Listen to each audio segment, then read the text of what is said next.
할렐루야 찬양 특성을 통해서도 또 중간에 기도성을 통해서도 지금 교회력으로 이 절기가 바뀌었구나 하는 것을 우리가 충분히 느낄 수 있죠. 그리고 또 여러분들 시각적으로 볼 때는 이제 성의를 이제 입고 있는 이 스톨도 색깔이 바뀌었습니다. 보라색으로. 이걸 다 무엇을 상징하냐면 이제 대림절을 상징하는 거죠. 강림절이라기도 하고 대림절이라기도 하고, 교회로 볼 때는 이제 대림절의 시작이 바로 오늘부터 이번 주부터 시작이 된 겁니다. 일반적으로 우리가 태양력으로 볼 때는 이 12월을 이 한 달은 한 해를 마무리하는 그런 때가 되지만, 교회력으로 볼 때는 한 해의 시작은 대림절로부터 시작이 되는 거예요. 그러니까 우리가 이 신앙적으로 영적으로는 새로운 새해를 되게 시작했다, 이렇게 여러분 체감이 되지는 않지만 그렇게 생각하셔도 됩니다.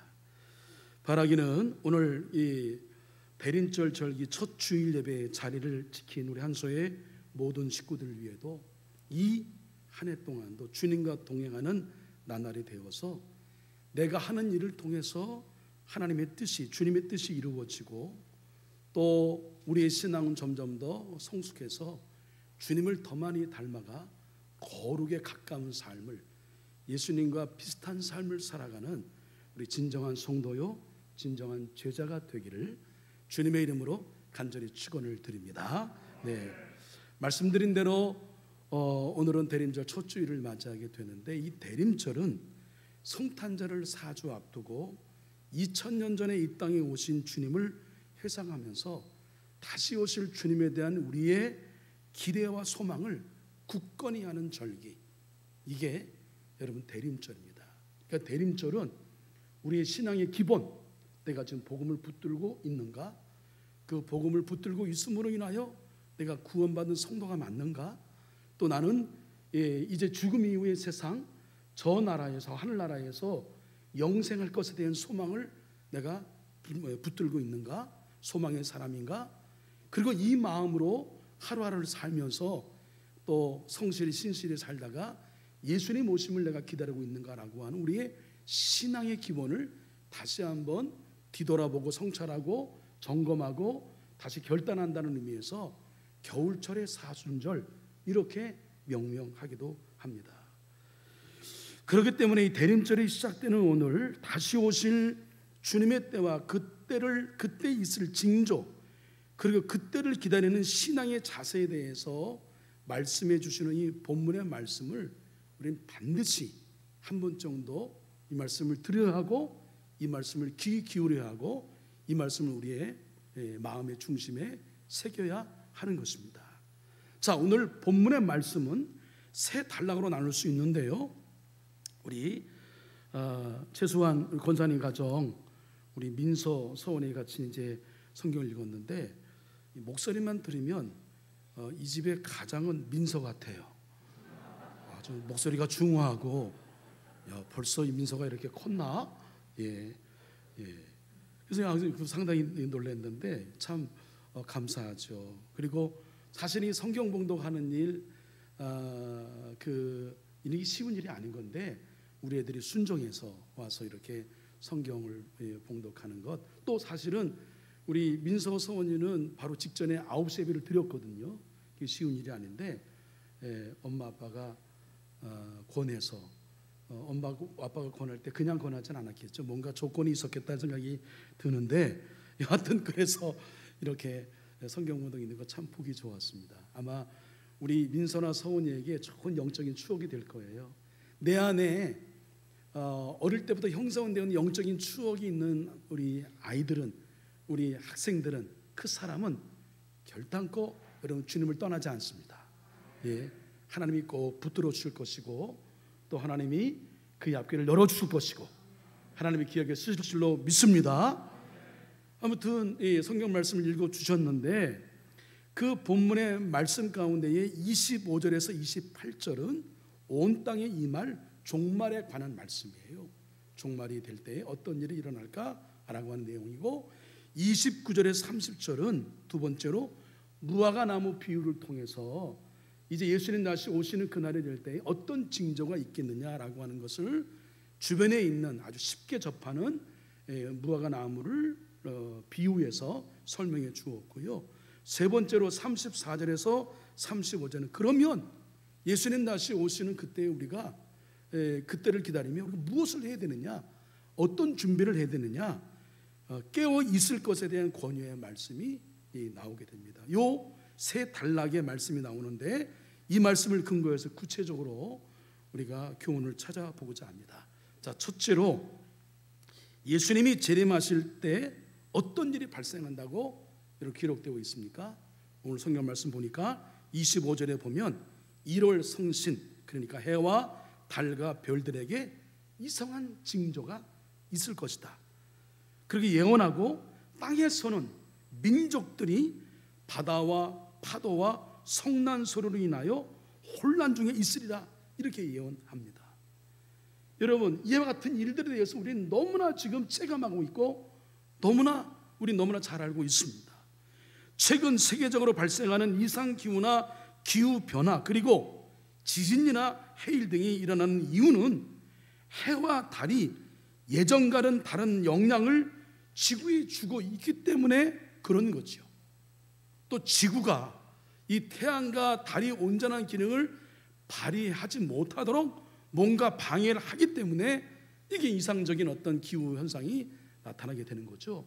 어느 동네는 홍수가 나서 그 물 때문에 죽는 사람이 많고, 어느 동네는 또 한파 때문에 너무 추워서 죽는 사람이 있고, 도저히 우리가 그동안에 경험하지 못했던 일들이 막 일어나고 있단 말이에요.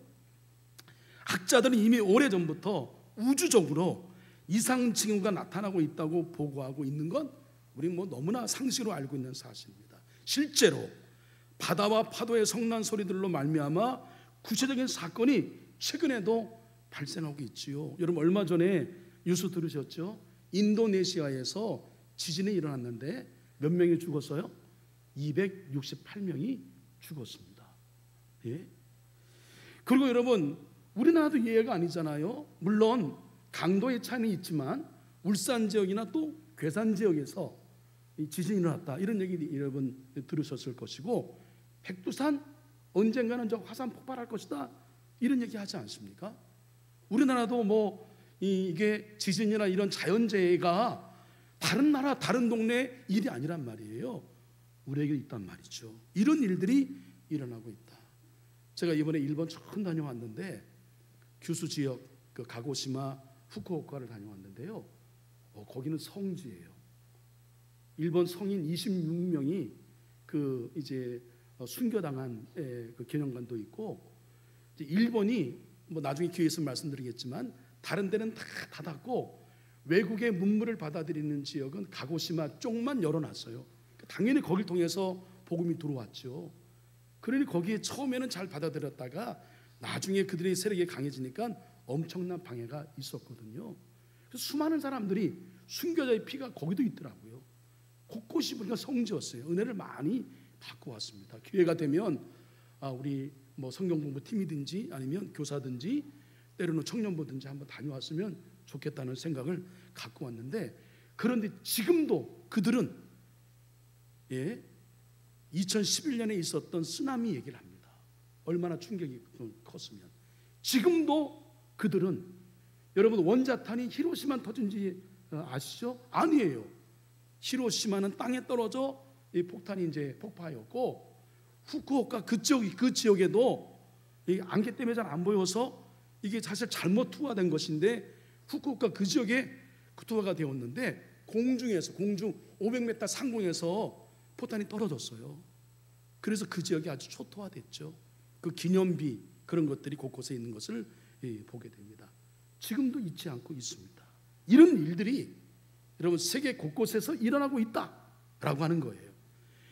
누가복음 21장 26절에서 이 세상에 임할 일을 생각만 해도 사람들이 무서워서 뭐 한다고요? 기절한다. 너무 놀라서 기절할 것 같은 일들이 일어나고 있다. 얼마나 끔찍한지를 알려주는 것이죠. 27절에서 비로소 예수님의 재림, 인자의 재림이 나타나고 있는데 그것은 공개적으로 공중에서 구름 타고 능력과 영광 중에 오시라고 말씀했습니다. 여러분, 예수님 다시 오실 때 어떻게 오시냐면, 여기 성경 말씀 근거를 본다면 예수님이 몰래 첫 번째 성탄처럼 이름 없는 베들레헴 그런 동네에 오심이 아니에요. 몇몇 사람들, 목자나 주의 천사나 박사들이나 이런 사람들에게 알려진 것이 아니에요. 공개적으로 예수님이 구름 타고 올라가셨듯이 공개적으로 오신다는 거예요. 그러니까 주변에 신전제나 통일교나 누구나 내가 재림 예수야 하는 건 다 뻥이란 말이에요. 예? 예수님은 그렇게, 재림주는 그렇게 오시지 않는단 말이에요. 여러분, 이 사실만 붙들어도 우리가 이단에 현혹되지 않아요. 할렐루야. 예? 그렇단 말이죠. 예수님 다시 재림의 주는 공개적으로, 전체적으로, 전국적으로, 전 세계적으로 다 알 수 있도록 오신단 말이에요. 그래서 28절에 아주 중요한 말씀을 전하고 있는데, 이런 일이 되기를 시작하거든 일어나 머리를 높이 들라. 머리를 높이 들라. 왜 그래요? 너희 속량이 가까웠느니라. 이는 그날이 곧 구원의 날이다. 구원의 날이기 때문에 너희 머리 숙여 숨지 말고 머리를 들라, 이렇게 얘기하고 있는 겁니다. 이로써 알 수 있는 사실은 인자의 오심이 성취되는 마지막 때에 사람들에게 나타날 최종 결과는 두 가지인데, 하나는 기다림의 때를 적절히 보내지 못한 사람들은 세상에 닥칠 일을 두려워하며 조마조마 기다리다가 혼이 나가 버릴 것이라고 그렇게 기록되고 있고, 다른 하나는 박해를 잘 견뎌내고 기다림의 때를 잘 살아낸 사람들에게 마지막 심판의 때는 오히려 죄에서 완전히 풀려나 구원을 얻은 때가 될 것이라는 두 가지 사실을 전하고 있습니다. 여러분, 이 말씀을 근거해서 이 말씀을 믿는다면 종말의 때 이런저런 징조가 온다고 해서 큰일 났네, 어떡하지, 무섭네, 우린 보여지는 현상으로는 그렇게 우리가 현실적으로 그럴 마음 갈 수 있지만, 정신 차려 생각해 보니까 이때는 우리에게는 구원의 날이야. 이때는 우리에게 축제의 날이야. 할렐루야. 이때는 하나님이 심판의 날인데 우리는 하나님께 들림받아 저 천국에서 영생을 살 새로운 날의 시작이 되는 거예요. 할렐루야. 그러니까 여러분, 머리를 들라 얘기는 두려워하지 말라, 겁먹지 말라, 애들 말로 여러분 쫄지 말라, 그런 얘기예요. 이런 신앙에 대한 분명한 확고한 믿음이, 확신이 없으니까 흔들리는 거예요. 제가 여러분, 복음을 굳게 붙들어야 한다. 부활의 주님을 믿어야 한다. 다시 오실 주님을 성경적으로 믿어야 한다. 이렇게 성경적으로 믿으면 우리의 신앙은 어떤 일에도 흔들리지 않는 거예요. 할렐루야. 곤고해지는 거예요. 그러니까 여러분, 이 말씀을 믿는다면 종말의 때에 무서워하고 두려워하는 것은 진정한 그리스도인이 아닌 거예요. 오히려 종말의 징조가 보이면 구원받은 성도들은 일어나 머리를 들어야 한다. 숨지 말고 오히려 담대하라. 왜냐하면 예수님의 재림의 날이 우리에게는 구원의 날이고 축제의 날이기 때문이다. 그렇습니다. 예수님이 십자가 지시기 전 제자들에게 세상의 종말 이야기를 미리 해두신 것은 제자들에게 두려움을 주기 위함이 아니에요. 제자들을 막 떨게 하기 위함이 아니라, 겁박하기 위함이 아니란 말이에요. 오히려 그들을 위로하고 격려하기 위함이다. 이제 마지막 때가 될 때 이런 일이 있을 것이다 라고 하는 것은 미리 예수님이 알려주신 거죠. 그러므로 오늘의 신앙인들도, 우리도 이 종말의 소식이 들릴 때에 두려움과 염려가 아닌 임박한 구원의 날에 대한 여러분 소망을 갖고 기쁨과 기대함으로 더 믿음으로 경거히 나아가는 저와 여러분 되기를 주님의 이름으로 간절히 축원을 드립니다. 둘째로 무화과 나무의 비유를 통해서 마지막 때의 징조를 알아차리라고 말씀합니다. 이건 여러분 너무나 잘 알잖아요. 우리가 일상생활 속에서 여러분 다 경험하고 있잖아요.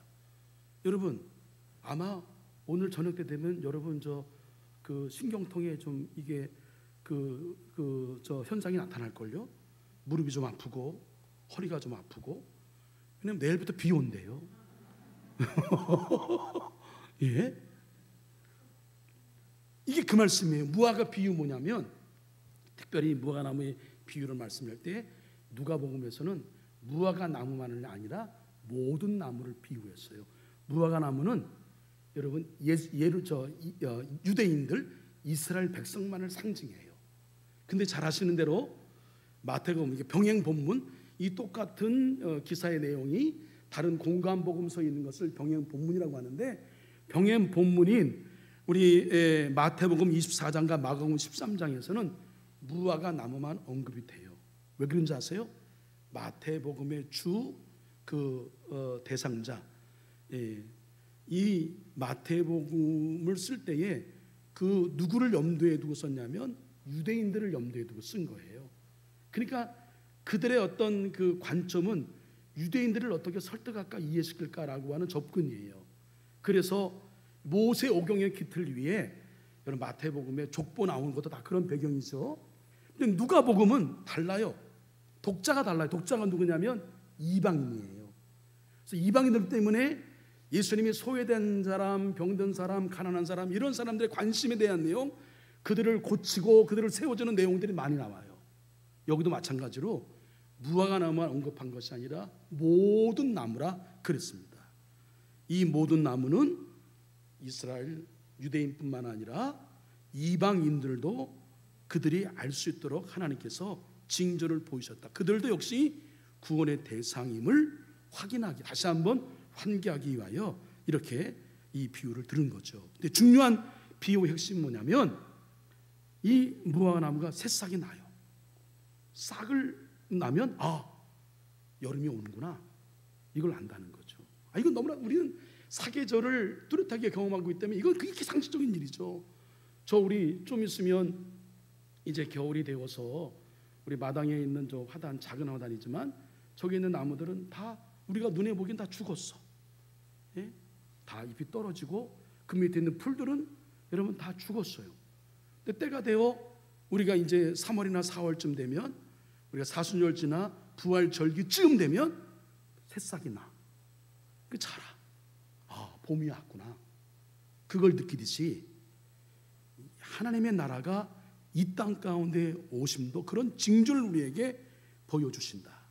이 같은 일이라고 하는 것은 예루살렘의 멸망에 대한 예언이고, 또 하나는 예수님의 재림에 대한 예언이라고 볼 수 있습니다. 근데 사실은 이건 상징적인 거예요. 예루살렘은 언제 멸망했냐면 70년, 주 70년에 멸망했어요. 누가복음은 언제 썼냐면 주 85년경에 썼어요. 그러니까 이미 예루살렘 멸망을 알고 쓴 거예요. 그러니까 예수님이 다시 오시는 재림의 때는 예루살렘 멸망의 때 그때 오시지 않았잖아요. 지금까지 예수님 오시지 않잖아요.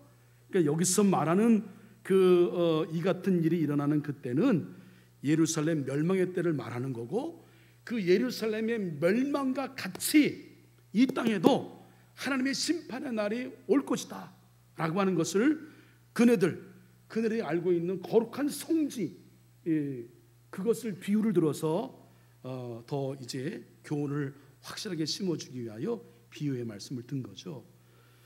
그러므로 이 둘의 사건, 예루살렘의 멸망과 예수님의 재림은 동일한 시기에 연결된 사건으로 보는 것이 아니라 따로따로 떨어진 사건으로 보는 것이 본문을 이해하는 데 유익한데, 그래서 이 세대가 지나가기 전 모든 일이 다 이루어지리라 말씀하신 것은 기원 후 70년 역사적으로 일어난 예루살렘 멸망 사건을 두고 하신 말씀이에요. 그걸 염두에 둔 거죠. 그렇다면 이제 중요한 것은, 그때 이제 멸망의 예를 보았고요. 그렇다면 예수님이 재림은 어디와 연결되어 있을까? 이것이 그 다음 34절과 35절에 나옵니다. 언제 오시는 거야? 이 시기에 대한 부분. 셋째로 재림의 때를 준비하는 자세가 필요한 건데, 우선 누가복음 21장 34절에 보면 그 날이 덫과 같이 임하리라. 여러분 덫 알죠? 요즘에 이거 TV에 잠깐 보니까 그 야생 멧돼지를 포획하도록 이렇게 공식적으로 이제 그 허락을 했더라고요. 왜냐하면 농산물을 다 파괴하니까 이제 어떤 일정한 기간 동안에. 근데 이제 엽사들이 이제 총을 쏴서 요즘에는 뭐 드론을 띄워서 한 사람이 드론으로 중계를 해요. 그래서 그걸 보고 뭐 오른쪽에 멧돼지대가 있다. 뭐 20m 앞에 있으니 총을 쏴라. 뭐 이렇게 해서 멧돼지를 또 아주 첨단 과학을 통해서 잡더라고요. 근데 또 그거와 함께 더불어서 멧돼지 잡는 방법이 덫을 놓는 일이잖아요. 이 덫을 놓으면 멧돼지가 지나가다가 덫이 여기 있나 하고 알아요? 모르죠. 자기도 모르는 사이에 딱 걸리는 거란 말이에요. 그와 마찬가지로 이 예수님의 재림에 대한 두 가지 성격을 언급하고 있는데, 하나는 예수님의 재림의 날은 뜻밖의 예상하지 못한 시기에 덫과 같이 임한다. 이 덫과 같이 임한다는 의미는 누가복음 12장 39절 40절에 거기서 언급했죠. 마치 도적과 같이 임한다. 그러니까 도저히 우리가 예상하지 못할 때 온다 말이죠. 예? 대비하지 않고 있는 집에 도둑이 예고 없이 침입해서 큰 피해를 입히는 것과 같이 덫이라는 것도 예기치 않는 시간과 장소에서 짐승들을 덮쳐서 생명까지 빼앗아가는 용도로 사용되는 것이죠. 이와 같이 예수님의 재림의 날은 덫이 짐승을 덮치는 것과 같이 준비되지 않는 자에게 엄중한 심판을 가져다 준다. 그러니까 정신 차려야 한다, 이런 얘기죠. 또 하나 재림의 성격, 아까 말씀드렸지만 공개적으로 임한다. 35절 말씀 우리 자막에 준비되어 있을 건데요, 함께 읽겠습니다. 시작. 이날은 온 지구상에 거하는 모든 사람에게 임하니라. 여기 그랬잖아요. 이 날은 온 지구상에 거하는 모든 사람에게 임하리라. 부분적으로 임하는 것이 아니라 전체적으로 임하는 것이고 공개적으로 임한다. 예수님 오시면 그렇게 오신다는 거예요. 예. 다시 여러분 누가복음 21장 34절로 가보면, 그러면 성도들은 어떤 자세를 갖고 예수님을 기다려야 하는 거예요? 예? 이게 가르쳐주고 있는데, 말씀 가운데 방탕함, 술 취함, 생활의 염려, 이 세 가지에 빠져서 우리의 마음이 둔화해지고, 그렇게 되면 우리는 덫에 걸린다. 예? 도둑 맞는다. 우리의 영혼이 경고하고 있는 거죠. 여기서 언급되고 있는 방탕함과 술 취함과 생활의 염려는 사실상 서로 연관되어 있는 거죠. 세상의 염려에 깊이 빠지게 되면 그 염려를 어떻게 해요? 잠시 잊어보려고 술에 취하죠. 술에 취하게 되면 결국은 방탕한 삶에 빠지고 말잖아요. 사람들이 술 취하면 점잖은 사람도 뭐 이상하게 되잖아. 그냥 방탕한 일에 빠지게 되는 거예요. 이 술로서 사실은 그 안 좋은 범죄들이 시작되는 거 아니겠어요? 그렇죠? 그래서 이 생활의 염려, 방탕한 술 취함이 연결되어 있는데, 이거 우리 제자 훈련 때에 이 말씀이 본문에 갖고 그런 우리 내용을 배웠습니다. 여러분, 우리가 좀 염려한 거, 걱정하는 거, 이거 누구나 할 수 있는 일이지. 사람이 다 약하기 때문에, 연약하기 때문에 뭐 우리가 예견치 못할 일들이 많이 있어서 사람은 염려 어떻게 떠나? 이건 안 될 일이지. 그래서 다 인정하잖아요. 그 염려 뭐 다 할 수 있는 일이니까 다 우리 인정하지 뭐. 그런데 여기 말씀 보니까 그 염려가, 세상의 염려가 세상의 염려예요. 거룩한 염려 아니에요. 세상의 염려가 방탕함과 술 취함과 같은 죄예요. 왜 세상의 염려를 해요? 하나님을 제대로 믿지 않으니까. 하나님에 대한 불신이란 말이에요. 믿음 없음에 대한 소행이란 말이에요. 그러니까 여러분 기억하십시오. 막 이러저러 염려하는 거, 이거 술 취함과 방탕함과 같은 거예요. 여러분 안에 하나님을 향한 믿음의 견고함으로 우리 안에 있는 여러분 세상의 염려, 거룩한 염려는 달라요. 어떻게 하면 주님을 기쁘시게 할까? 어떻게 하면 내 교회에 유익이 될까? 어떻게 하면 우리 모임에 내가 선한 영향을 미칠까? 주님이 기뻐하시는 일을 할까? 이거 거룩한 염려예요. 세상의 염려는 나 이러다가 조금 좀 아프면 죽는 거 아니야? 나 어떻게 돼? 그리고 막 뭐 더 많은 걸 가지려고, 더 많은 걸 얻으려고 막 이런 자신의 어떤 세속적인 번영과 그 다음에 명예와 인기, 자기를 높이기 위한 것, 그 사람 나쁜 사람이라고 말씀드렸죠. 나쁜이라고만 생각하는 그런 생각을 갖고 있는 사람이 나쁜 사람인데, 그는 자신의 욕망에 빠져 있는 그런 세상의 염려는요, 방탕함과 술 취함과 같은 죄라고 하는 거예요. 여러분 안에 있는 이 세상의 염려, 이런 죄는, 이 어둠은 그리스도의 은총의 빛으로 인하여, 성령의 강력한 빛으로 인하여 물러가기를, 여러분 사라지기를 주님의 이름으로 간절히 축원을 드립니다. 예. 그래서 이렇게 되면 우리 마음이 둔해지고 영적으로 둔해지는 거예요. 그냥 저냥 사는 거예요. 아무 의식 없이 살아가는 거죠. 그러면 그 무감각에 빠져 있게 되면 내가 망하는 줄도 몰라요. 개구리가 점점 더 온도가 조금씩 이렇게 우물 안에 들어가서 이게 높이면 그냥 저게 적응이 돼서 자기가 죽는지도 몰라요. 그래서 깨어 있어야 한다는 얘기죠. 그래서 처방이 뭐냐면, 그럼 어떻게 한다는 말이에요? 누가복음 21장 36절 말씀 뭐라 가르쳐 주고 있습니까? 항상 기도하고 뭐 하라고요? 깨어 있으라. 제가 조금 더 여러분에게 조금 더 자극적인 도전을 주기에 기억하라고, 정신 차리고 있으세요.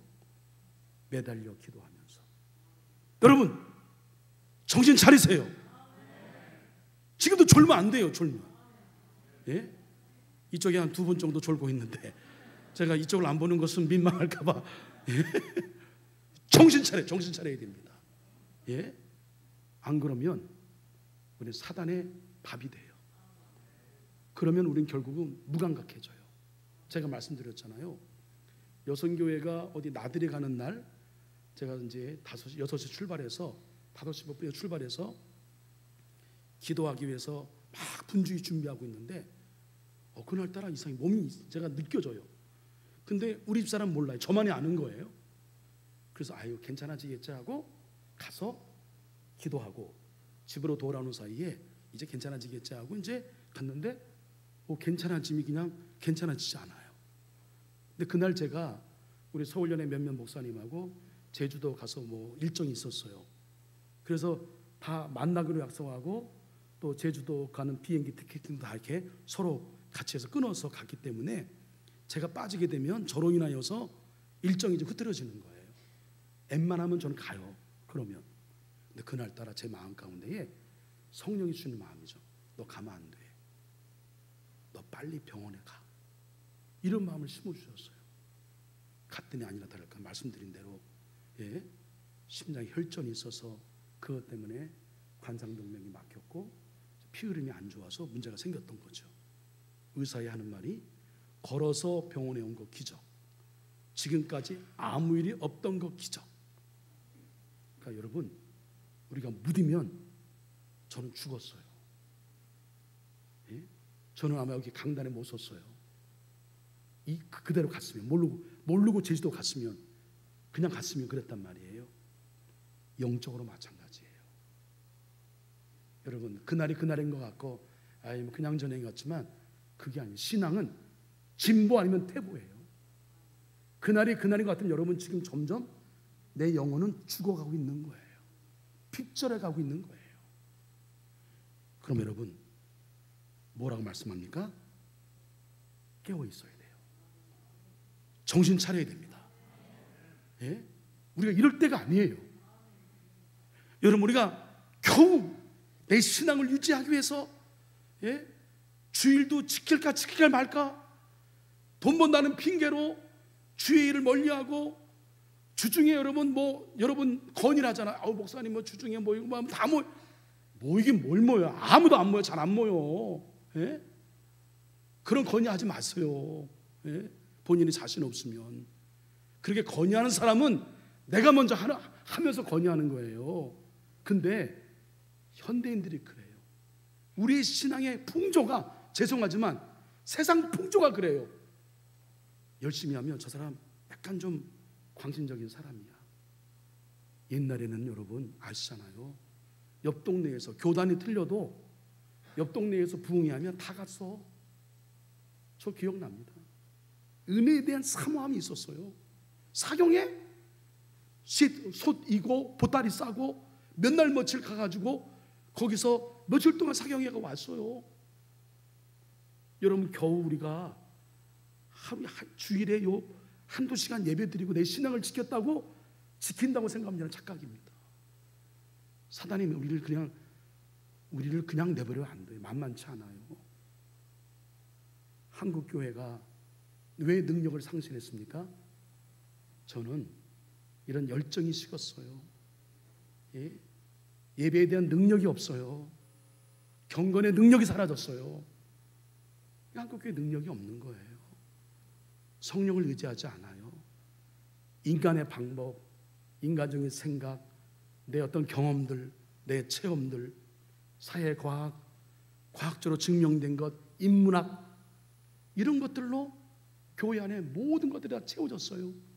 교회 안에 강단에서 복음은 사라져가고 고난은 말도 꺼내지 못해요. 고난 꺼냈다가는 성도들 고개 쳐요.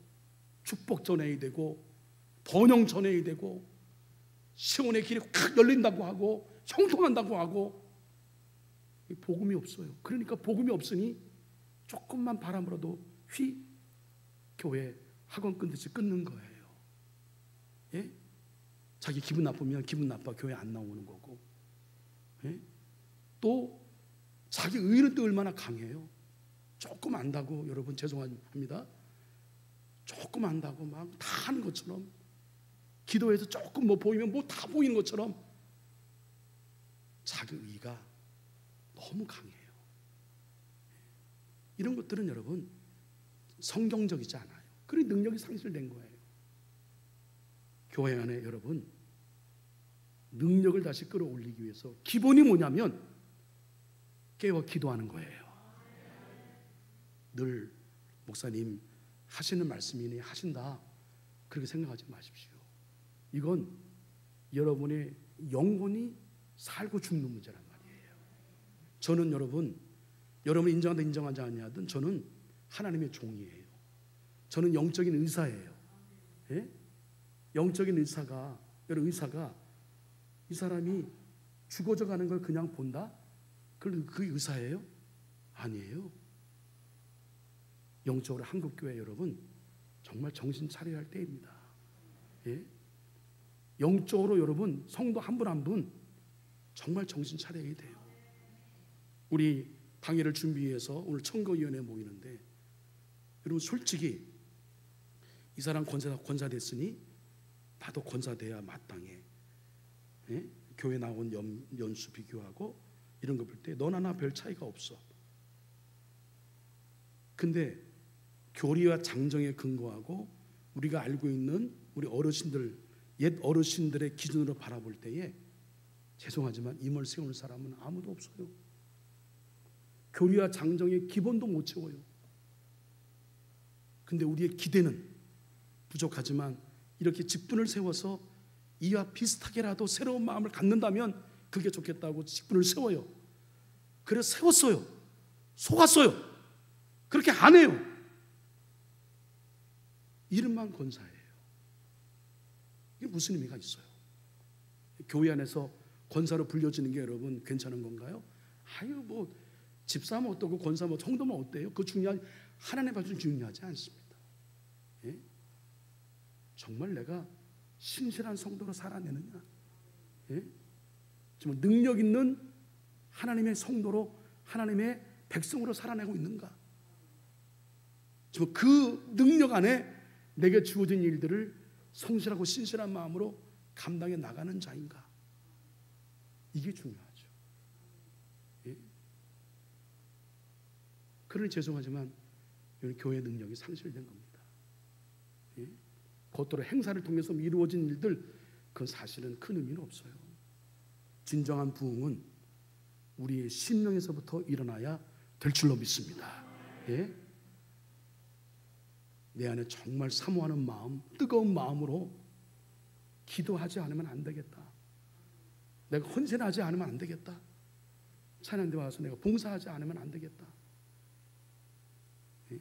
Love is all. 너무 보기 좋은데 그걸 내 어떤 내 취미로, 내 재능을 실현함으로 그것도 있지만 기본적으로는 내 신앙의 고백이 되어야 할 줄로 믿습니다. 드럼 하나, 베이스 기타 하나, 이게 다 내 영혼을 담아야 되는 거예요. 할렐루야. 그래야 그 속에 찬양의 능력이 나타나는 거예요. 잠시 기분 좋아 막, 여러분 그게 중요한 게 아니에요. 그 속에 영적인 능력, 스피리추얼 파워, 이게 있어야 되는 거예요. 성가대도 마찬가지예요. 오늘 너무 잘하셨어요. 성가대 칸타타를 준비하는 것 같은데 은혜가 됩니다. 근데 화음 잘 맞췄다고 해서 잘하는 게 아니에요. 여러분의 신앙 고백이 담겨 있어야 되는 거예요. 그 마음으로 예배도 온전히 드려야 마땅한 일이고, 노래만 잘하면 그냥 노래만 잘하는 기능인이에요. 그죠? 우리 그런 사람 되어서는 안 되는 거죠. 예. 여러분, 나부터 새로워지길 원합니다. 예. 나부터 깨어있기를 원합니다. 진정으로 깨어있는 척 하지 마시고요. 예. 그래서 여러분, 원거리에서 교회 나오신 분들 정말 감사한데, 그런 분들이 새벽기도 우리가 온라인으로 열고 있으니 참여하고 하셔야 합니다. 예. 교회 어른 제가 부탁을 드립니다. 교회 어른들은 먼저 앞장선 길을 보여주실 분들이 진정한 어른인 거예요. 예. 어른들이 본을 보여주는 잘 이 형성된 공동체는요, 그 전통을 이어받습니다. 그대로 따라하는 거예요. 우리 원로 장로님들, 예. 우리가 예우해드리고 섬겨드리고 또 존중해드리고 마땅한 일이지만, 여러분들이 그렇게 할 수 있도록 어른의 역할을 또한 감당하셔야 하는 겁니다. 죄송합니다, 여러분. 교회에서 단일 기도하고 특별 새벽 기도하는데 한 번도 안 나오면 어른의 자격이 없는 거예요. 집 멀다고요? 죄송한 핑계입니다. 그런 마음을 가져야 돼요. 제가 이게 무슨 공개적으로 장로님들을 절대 아닙니다. 얼마든지 말씀하십시오. 예? 절대 아닌 거예요. 예? 진정한 본질을 회복해야, 그래야 그 교회가 소망이 있어요. 그 교회가 희망이 있습니다. 그 교회에 진정한 부흥이 일어날 줄로 믿습니다. 이런 것들이 다 상실됐단 말이에요. 예? 그리고 행사에 따라다니는 여러분, 인원수 채워주는 집회에 가고 교회에서 하는 집회는 참석하지 아니하고, 이 말이 돼요 이게? 여러분 정신 차리세요. 예? 그런 마음이 무슨 은혜를 받으러 가는 거예요? 아니잖아요. 내 교회 사는 일부터 충실하게 하십시오. 여기부터 시작돼야 이게 진정한 여러분의 진심인 거예요. 예? 인원에 동원되는 일에 많이 참석하면 좋지만 그런 일을 하지 마십시오. 예? 사람이 일관돼야죠. 그렇다고 한다면 내가 교회에서 하는 일에도 적극적으로 참여해서 하는 거죠. 지휘도 솔리스도 마찬가지예요. 기능적으로 일하는 건 그냥 기능적이에요. 신앙으로 일할 때에 무슨 일을 더 했어요, 말았어요, 새벽에 와요, 안 와요, 이런 얘기가 사실은 질문을 할 얘기가 아닙니다. 내 신앙을 위해서 기꺼이 하는 거예요. 여러분, 그러면서 다른 데 가서 봉사하고 헌신한다, 여러분 그거는 일관성이 없는 거예요. 예, 제가 원고에 없는 이야기인데 하게 하시는 이유가 있겠죠. 여러분, 주님의 음성으로 들으시길 바랍니다. 영적으로 깨어나야 됩니다. 일어나야 우리가 능력을 회복하고. 근데 이것은 우리의 힘으로 안 돼요. 우리의 능으로 안 돼요. 목사님 새벽기도 알아요, 기도해야 되고 깨어있는 거 알아요, 안 돼요. 내가 인위적인 노력으로 여러분 몇 번 될 수 있지만 잘 안 돼요. 그게 내 힘으로 하려고 해서 그런 거예요. 여러분, 성령님 의지하시기 바랍니다. 성령님 붙으시길 바랍니다. 성령의 은혜를 덧입어야 돼요. 그래야 성령이 나를 움직여 주실 때에 진정 내 마음 깊은 곳에 동의가 되고 내 삶으로 행동으로 옮길 수 있는 거고, 그것이 꾸준하게 거룩한 습관이 되고 성실로 신실로 연결되고, 그럴 때에 여러분 진정한 열매를 맺는 거예요. 이런 성도님 되시기를. 그래서 주님 다시 오실 때에 큰일 났다, 어떡하지? 예수님 좀 있다, 1년만 좀, 그게 아니라 예수님 오신다는 소식을 들을 때에 마라나타, 아멘 주 예수여 오시옵소서, 기쁨으로 다 마중 나가는 우리 한성의 모든 성도님들 되시기를 간곡히 부탁을 드리고 축원을 드립니다. 기도하겠습니다. 복음을 믿어 구원과 영생을 선물로 주시니 감사드립니다. 구원받은 자로 사명을 위해 일하고 섬기며 살게 하심 또한 감사드리옵나이다. 이렇게 성실하게 살면서 주님이 다시 오심을 기도로 깨어 있어 준비하며 기다리게 하심 또한 감사드리옵나이다. 매달려 정신 차리고 기도하면서 늘 주님을 맞이할 준비를 갖추는 지혜로운 자가 되게 하여 주시옵소서. 그래서 주님이 다시 오실 때에 마중 나가서 마라나타 아멘 주 예수여 오시옵소서 고백하며 예수님을 기쁨으로 맞이하는 우리 모두가 되게 하여 주시옵소서. 죽으시고 부활하셔서 우리의 구원의 주와 임마누엘 주 되신 예수 그리스도의 이름으로 기도합니다. 아멘.